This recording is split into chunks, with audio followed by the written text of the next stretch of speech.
राष्ट्रपति की वित्तीय शक्तियां। और आज राष्ट्रपति की वित्तीय शक्तियां, न्यायिक शक्तियां, कूटनीतिक शक्तियां, सैन्य शक्तियां, आपातकालीन शक्तियां और राष्ट्रपति का वीटो, इसके बारे में आज वर्णन करूंगा। तो सबसे पहले राष्ट्रपति की वित्तीय शक्तियां। धन विधेयक राष्ट्रपति की पूर्व अनुमति से ही संसद में प्रस्तुत किया जा सकता है। वह वार्षिक वित्तीय विवरण, जिसे केंद्रीय बजट भी कहा जाता है, को संसद के समक्ष रखता है। अनुदान की कोई भी मांग उसकी सिफारिश के बिना नहीं की जा सकती है। वह भारत की आकस्मिक निधि से किसी अदृश्य व्यय हेतु अग्रिम भुगतान की व्यवस्था कर सकते हैं। वह राज्य एवं केंद्र के मध्य राजस्व के बंटवारे के लिए प्रत्येक 5 वर्ष में एक वित्त आयोग का गठन करता है। न्यायिक शक्तियां, जुडिशियरी पावर। राष्ट्रपति की न्यायिक शक्तियां व कार्य निम्नलिखित हैं। वह उच्चतम न्यायालय के मुख्य न्यायाधीश और उच्चतम न्यायालय और उच्च न्यायालय के न्यायाधीशों की नियुक्ति करता है। वह उच्चतम न्यायालय से किसी विधि या तथ्य पर सलाह ले सकता है। यहाँ एक बात और ध्यान रखेंगे कि उच्च न्यायालय के मुख्य न्यायाधीश की भी नियुक्ति राष्ट्रपति करता है। तो तथ्य पर सलाह ले सकता है, परंतु उच्चतम न्यायालय की यह सलाह राष्ट्रपति पर बाध्यकारी नहीं है।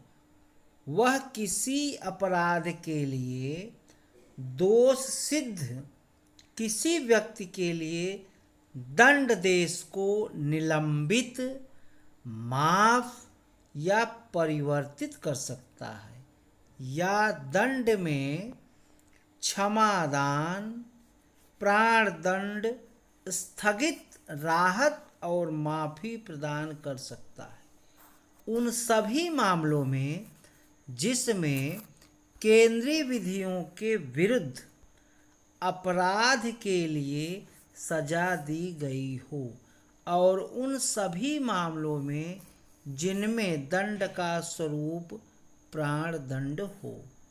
कूटनीतिक शक्तियां, डिप्लोमेटिक पावर। अंतर्राष्ट्रीय संधियां व समझौते राष्ट्रपति के नाम पर किए जाते हैं, हालांकि इनके लिए संसद की अनुमति अनिवार्य है। वह अंतर्राष्ट्रीय मंचों व मामलों में भारत का प्रतिनिधित्व करता है और कूटनीतिज्ञों जैसे राजदूतों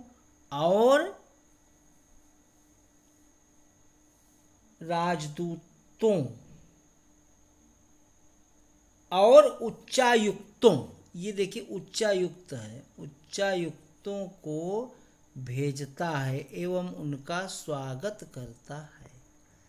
सैन्य शक्तियां। वह भारत के सैन्य बलों का सर्वोच्च सेनापति होता है, सुप्रीम कमांडर। इस क्षमता में वह थल सेना, जल सेना व वायु सेना के प्रमुखों की नियुक्ति करता है। वह युद्ध या इसकी समाप्ति की घोषणा करता है, किंतु यह संसद की अनुमति के अनुसार होता है। राष्ट्रपति की आपातकालीन शक्तियां। राष्ट्रीय आपात, ये अनुच्छेद 352 में है। राष्ट्रीय आपात जिसमें सशस्त्र विद्रोह की बात है, या देश पर कोई हमला हुआ हो, अटैक हुआ हो, तब 352, राष्ट्रपति शासन 356, अनुच्छेद 356 में जब जो राज्यों में लगाया जाता है। वित्तीय आपात भारत में अभी कभी नहीं लगा है, यह अनुच्छेद 360 में है। फिर राष्ट्रपति की वीटो शक्ति, संसद द्वारा पारित कोई विधेयक,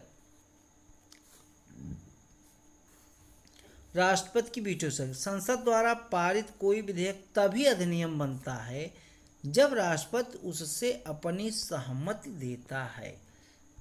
जब ऐसा विधेयक राष्ट्रपति की सहमति के लिए प्रस्तुत होता है तो उसके पास 3 विकल्प होते हैं। ये संविधान के अनुच्छेद 111 के अंतर्गत ये तीनों विकल्प हैं।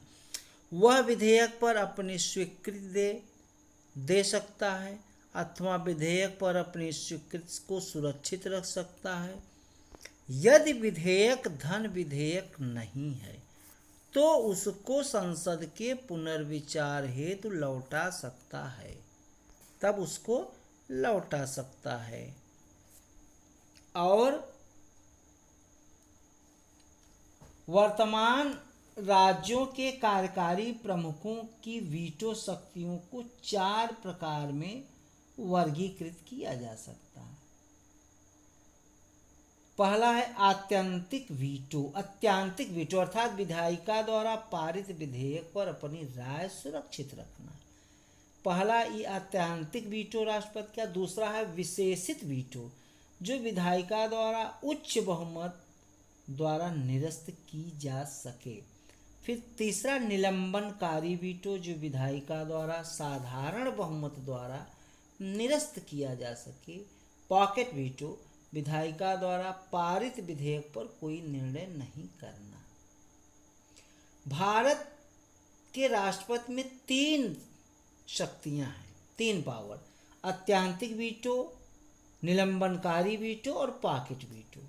भारत के राष्ट्रपति के संदर्भ में विशेषित वीटो महत्वहीन है तथा यह अमेरिका के राष्ट्रपति द्वारा प्रयोग किया जाता है। भारत के राष्ट्रपति के 3 वीटो ही हमारे राष्ट्रपति के पास है। अत्यांतिक, इसका संबंध राष्ट्रपति की उस शक्ति से है जिसमें वह संसद द्वारा पारित किसी विधेयक को अपने पास सुरक्षित रखता है।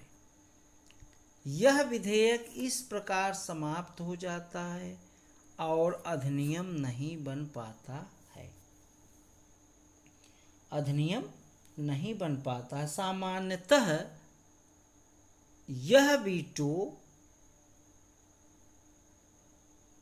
निम्न 2 मामलों में प्रयोग किया जाता है। निम्न 2 मामलों में प्रयोग किया जाता है। पहला, गैर सरकारी सदस्यों के विधेयक के संबंध में, अर्थात संसद का वह सदस्य जो मंत्री न हो। और दूसरा, सरकारी विधेयक के संबंध में, जब मंत्रिमंडल त्याग पत्र दे दे और नया मंत्रिमंडल राष्ट्रपति को ऐसे विधेयक पर अपनी सहमति न देने की सलाह दे, अपनी सहमति न देने की सलाह दे। और ये सबसे पहले मामला 1954 में राष्ट्रपति डॉक्टर राजेंद्र प्रसाद ने PEPSU मतलब Patiala east Punjab and Sindh union, तो ये पेप्सू, आप PEPSU भी कह सकते हैं या पेप्सू मामला जो है, ये पटियाला पंजाब कई राज्यों को मिलाकर जो है ये राज्य बना था। बाद में इसको जो है पंजाब राज्य में मिलाया गया था। तो ये विनियोग विधेयक पर अपना निर्णय रोक कर रखा। सबसे पहले डॉक्टर राजेंद्र प्रसाद ने विनियोग विधेयक पर अपना निर्णय रोक कर रखा था। तो मतलब अत्यांतिक वीटो का सबसे पहले उन्होंने इसका प्रयोग किया था। वह संसद द्वारा इस समय पारित किया गया जब राज्य में राष्ट्रपति शासन लागू था, परंतु जब यह विधेयक स्थिति के लिए राष्ट्रपति के पास भेजा गया तो राष्ट्रपति शासन हटा लिया गया। और पुनः आत्यांतिक वीटो का प्रयोग डॉक्टर आर वेंकट रमन ने किया था। पुनः 1991 में डॉक्टर आर वेंकट रमन द्वारा संसद सदस्य वेतन भत्ता और पेंशन संशोधन विधेयक को रोक कर रखा था। यह विधेयक संसद द्वारा राष्ट्रपति की पूर्व सिफारिशों को प्राप्त किए बिना पारित किया गया। निलंबनकारी वीटो। राष्ट्रपति इस वीटो का प्रयोग, ये सीट में वीटो,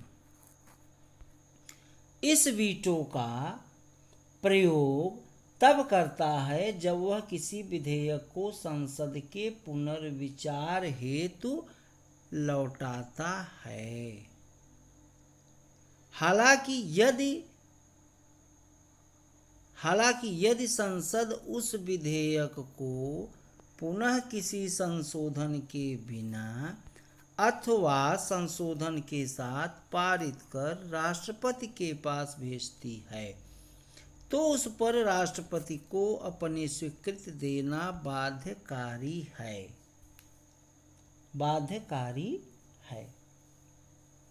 इसका अर्थ है कि राष्ट्रपति के इस वीटो को उस विधेयक को साधारण बहुमत से पुनः पारित कराकर निरस्त किया जा सकता है, उच्च बहुमत द्वारा नहीं, जैसा कि अमेरिका में प्रचलित है।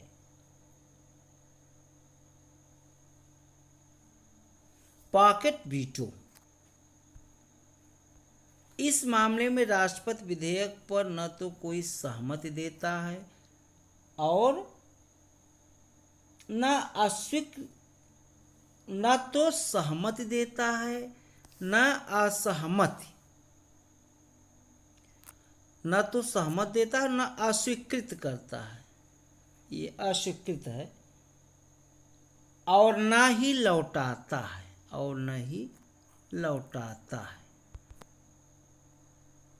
ठीक, नहीं लौटाता है, परंतु एक अनिश्चित काल के लिए विधेयक को लंबित कर देता है। राष्ट्रपति की विधेयक पर किसी भी प्रकार का निर्णय न देने की शक्ति पॉकेट वीटो के नाम से जानी जाती है। 1986 में राष्ट्रपति ज्ञानी जैल सिंह द्वारा भारतीय डाक संशोधन अधिनियम के संदर्भ में इस वीटो का प्रयोग किया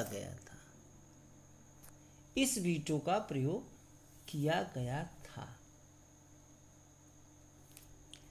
राजीव गांधी सरकार द्वारा पारित विधेयक ने प्रेस की स्वतंत्रता पर प्रतिबंध लगाए और इसकी अत्यधिक आलोचना हुई।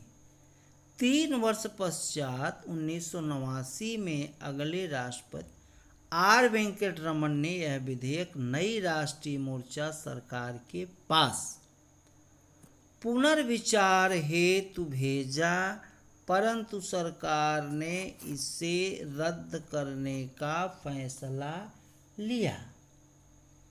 यह बात ध्यान देने योग्य है कि संविधान संशोधन से संबंधित अधिनियमों में राष्ट्रपति के पास कोई वीटो शक्ति नहीं है। 24वें संविधान संशोधन अधिनियम 1971 ने संविधान संशोधन विधेयकों पर राष्ट्रपति को अपनी स्वीकृति देने के लिए बाध्यकारी बना दिया।